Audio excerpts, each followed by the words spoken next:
O Lord, hear my cry. Prove this day that you are God of Israel. Send your fire.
Our deliverance from bondage, our courage in adversity, our fire from heaven, our source of strength, our hope in salvation.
Bože blagoslov, braćo i sestre.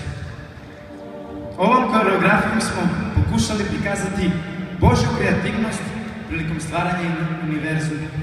Prvog čoveka i njegovog pada. Čovekovu otuđenost od svog tvorca, Boga, stvoritelj, daje moć da čovek ponovo bude izmiren sa stvoriteljem kroz njegov savršeni plan.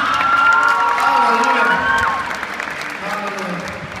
Naime, Božjim proviđenjem kroz jednog čoveka, Abrama, jednog naroda Izraela, jednog spasitelja, Isusa Hrista, čovek je dobio priliku da ponovo hoda sa svojim stvorcem. Amen! Prikazali smo deo i zadamo mu jedinog života. Mojsijev poziv, Davidove pobede nad Golijatom, Ilijevu izazovu na valovim i prorokom, Samsonove pobede nad Filistejcima i na kraju mogućnost izmirenja između čoveka i njegovog stvoritelja kroz zastupničku žrtvu Božeg Sina Isusa Hrista. Ta mogućnost izmirenja je ponuđena svakom čoveku. I sada čovek ne može reći da nije bez šansi da ponovo bude izmiren sa Bogom kroz jedinog posrednika između čoveka i Boga, kroz Isusa Hrista.